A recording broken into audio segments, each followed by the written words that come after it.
Um, when you go back home, what do you really talk about with your friends, families, yes, and Mm, siblings I think about I, Gulu? yes, I talk mostly about the people in Gulu. You're most welcome to Asideo's podcast. Hustler deal.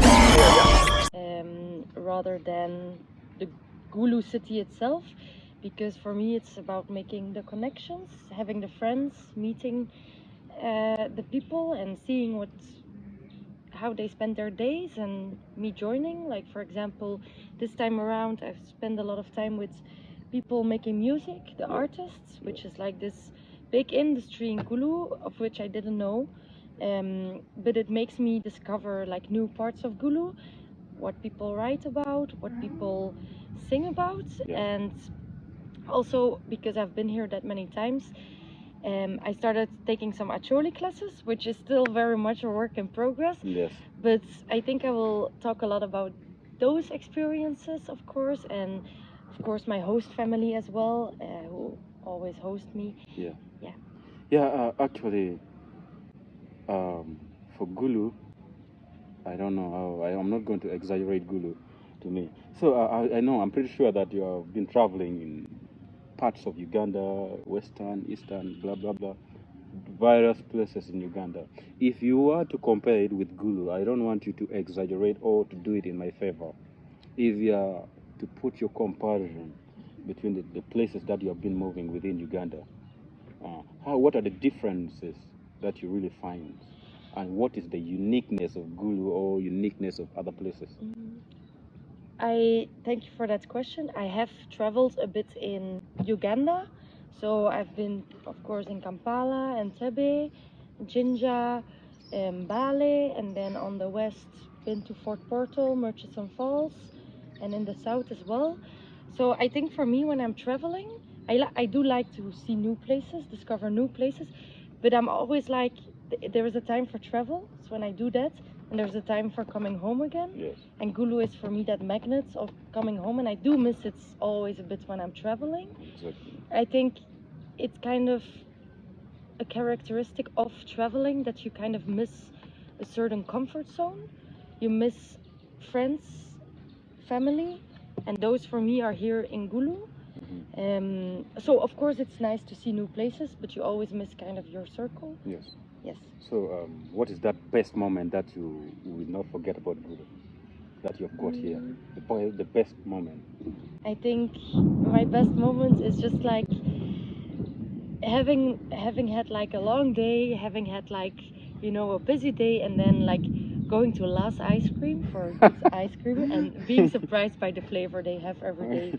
So this is a It's little bit of unpredictable. commercial, but yes, that's my answer. Last ice cream, yeah, yeah, I like it so much. Actually, when you go back home, will you still come back here?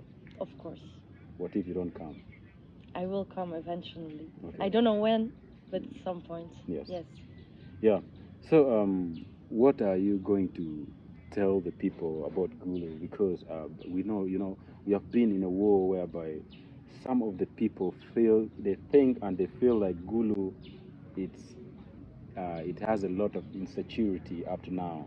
There's a lot of things that has been happening. Yeah, we know, and we always most of the people doesn't like talking about that. If you don't want to talk about this, it's also fine. So, what are you going to tell the people outside there about Gulu?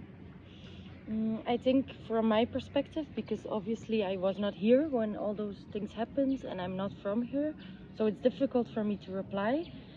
But for me, you know, since it has such a history, Gulu has been growing into a city after war. I think you find that people are at rest, and there is this feeling of peace, feeling of it's over. And I don't know, I feel like people are very humble in a way. But of course, there are some issues, and there are like some traces of that war, and you cannot ignore that. Even when you travel to a place, that place has a history. It's not because you're seeing touristic scenes, or you know, that place has a history. And I think Uganda, Africa, Gulu, it all has a history. Also, Yes, exactly. a history before the war. So you always have to, like for me, because I also like reading. I like talking to people. I always like to know more about it because Socializing. that's when you're in a place and you can learn about it. So why not share ideas with people and Yeah. just Yeah. talk about experiences? Yeah. So back to Gulu. Funny moment. What's your favorite song in Acholi? I think my favorite song in Acholi is Pejiparo by Timmy G. Uh-huh. And other than that, I think Land of Anaka. I know it's Land kind of- of in English, Yeah, but it Land is of Anaka by been Jeffrey Riama. exactly. And then I think, oh, what's that one? Where? Tete. Yeah, Tete Markwani. Yeah, you can sample. I cannot sing it. He's gonna ask me to sing now, but Okay. I will not. Yeah, thank you. Yeah, I know. Yes, Good luck. ladies and gentlemen, this is Asla Day alongside Amelie Samay.